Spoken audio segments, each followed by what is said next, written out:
પ્રકરણ 64 post office. દૂર પેલી નાનકડી ઝૂંપડીમાંથી રામબાઈ એક દિવસ ઉઠી. સાંજના 5 વાગ્યા હશે. બે વર્ષ સુધી રામબાઈ કોઈને મળી ન હતી. રામબાઈના ઘરની બહાર રામજી મંદિર પર બેઠેલા બીડી પીનારા વૃદ્ધો અને માવાની પિચકારીઓ મારનારા યુવાનો પણ રામબાઈના ઘરની ડેલીને હંમેશા બંધ જોઈને વાતો કરતા. આ ડોશી અંદર ઉકળી ગયા નહીં હોય ને? કોઈ યુવાન હથેળીમાં માવો ચોળતા બોલે, અંદર રામલી ગાડી રહેશે, ગાડા એમ ઝટ ન મળે. ગાંડી કાંઈ નથી, ગામે ગણકારી નથી. તેની જમીન વાવનાર ચતુર કાકા તો કહે છે કે માડી કંઈક છોકરી ભાળે છે, એટલે ગામમાં નીકળે તો એ અમુક વર પેલા છોકરી હારે વાતું કરતા નીકળતા. હવે તો નીકળતા જ નથી, કોક દી શાક લેવા નીકળતા લાગે છે.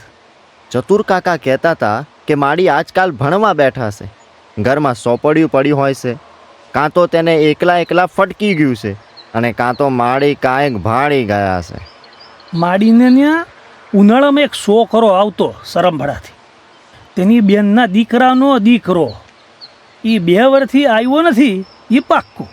એક દિવસ સાંજે 5 વાગ્યે આ રામજી મંદિર પર નવરા બેઠેલા વૃદ્ધો અને યુવાનોએ રામબાઈની ડેલીનું બારણું ધીમેથી ખુલતું જોયું. બધા ત્યાં જ જોઈ રહ્યા. ડેલીના બારણે રામબાઈ દેખાઈ.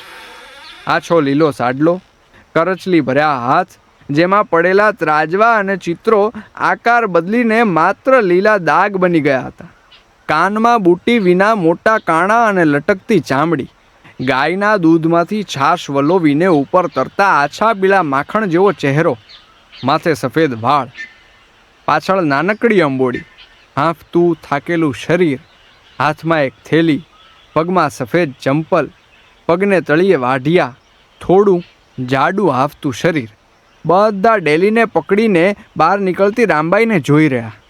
રામબાઈએ રામજી મંદિર સામું જોયું. ઘણા બધા માણસોને જોઈને માથે ઓઢી લીધું. એ ધીમે ધીમે શેરીમાં ચાલવા લાગી.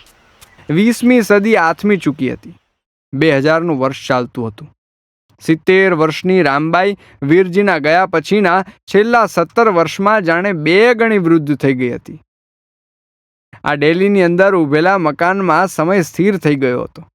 ડેલી અંદર હજુ એ જ જૂનું મકાન, એ જ જૂના નળિયા, એ જ પાણીયારું અને એ જ પલંગ.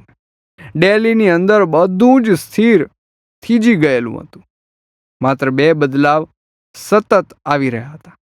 એક રામબાઈનું વૃદ્ધ થતું શરીર, બીજો રામબાઈની અંદર દિવસે દિવસે વધુ તેજ થતો માહેલો. ઘૂઘવાટા કરતી જીજીવિષા. ડેલીની બહાર જાણે સમય ખૂબ ભાગી રહ્યો હતો.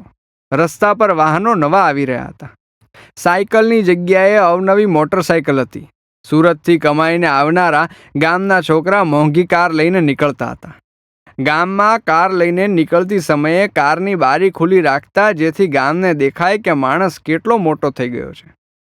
ઘરે ઘરે ટીવી, ફોન હતા. રામજી મંદિરે બેઠેલા છોકરાઓના હાથમાં નોકિયા મોબાઈલ આવી રહ્યા હતા. રામબાઈ ધીમે ધીમે ચાલતી રામજી મંદિર પાસે આવી. એક યુવાનને પૂછ્યું, ભાઈ, આપણા ગામમાં ટપાલ ક્યાં મળે? યુવાને મોઢામાંથી માવાની પિચકારી જમીન પર ફેંકી કહ્યું, પોસ્ટ ઓફિસે. માડી, મનસુખભાઈના ઘર લગી હાલ્યા જાઓ. ત્યાં ખૂણામાં ટપાલીનું ઘર છે, તેના ઘર પાસે પોસ્ટ ઓફિસ છે. પણ કોઈને મિસ કોલ મારો હોય તો નંબર બોલો. રામબાઈ યુવાન સામે આભારભરી મુસ્કાન કરી અને ચાલતી થઈ.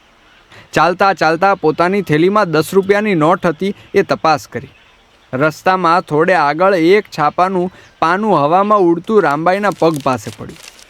રામબાઈએ છાપું હાથમાં લીધું. રસ્તામાં એક તરફ ઓટલા પર બેઠી અને ધીમેથી છાપામાં જેટલું હતું એ બધું જ હોઠ ફફડાવતા વાંચી નાખ્યું. દૂર રામજી મંદિર પર બેઠેલા બધા જ વૃદ્ધો અને યુવાનો એક ધારા રામબાઈને છાપું વાંચતી જોઈ રહ્યા. કોઈને નવાઈ લાગી. કોઈને ખબર પણ ન પડી કે આ ડોશી ડેલી અંદર 2 વર્ષ રહીને અક્ષર જ્ઞાન પામી ચૂકી હતી. થોડી વારમાં છાપાનું આખું પાનું વાંચી નાખ્યું હતું. કોઈ યુવાન માટે એ સામાન્ય ઘટના હતી, પણ જીવનના અંતિમે ઊભેલા માણસ માટે આ સફળતા ખૂબ મોટી હતી. રામબાઈ ચાલતા ચાલતા પોસ્ટ ઓફિસ પહોંચી. પોસ્ટ ઓફિસ પર કોઈ ન હતું. દિવાલ પર પોસ્ટ ઓફિસનો સમય સવારના 9 થી સાંજના 6 વાગ્યાનો લખ્યો હતો. રામબાઈ બાજુમાં ટપાલીના ઘરે ઝાંપા પાસે ગઈ. ટપાલીના ઘરે ફળિયામાં ટપાલી રેતીમાં બેઠો બેઠો પોતાના દીકરા સાથે રમતો હતો. રામબાઈએ ઝાંપા પર ઊભા રહીને કહ્યું, ભાઈ, મને 9 રૂપિયાની ટપાલ આપો ને, મારે મારા છોકરાને લખવી છે. ડોશી તમારા છોકરા ક્યાં છે? ટપાલીએ પોતાના દીકરાને ઓસરીમાં લઈ જઈને પોતાની પત્નીને આપતા કહ્યું. કદાચ ટપાલીને એમ હશે કે રામબાઈની નજર લાગી જશે તેના દીકરાને. મારી બહેનના દીકરાને લખવી છે ટપાલ. રામબાઈ થોડી ગભરાઈને બોલી. ડોશી તમને લખતા આવડે છે? ટપાલીએ ઝાંપે આવીને કહ્યું, હા, હું શીખી ગઈ છું. મારા દીકરાએ જ શીખવ્યું છે. રામબાઈ હસીને બોલી. એના શબ્દોમાં ગર્વ હતો. ટપાલી ઘરમાં ગયો, અમુક ટપાલ લઈને આવ્યો, ભેગી થોડીક ટિકિટ લઈને આવ્યો. ઝાંપા બહાર ઊભેલી રામબાઈને 9 રૂપિયાની ટપાલ અને ટિકિટ આપી. રામબાઈએ બધું થેલીમાં નાખીને 10ની નોટ આપી.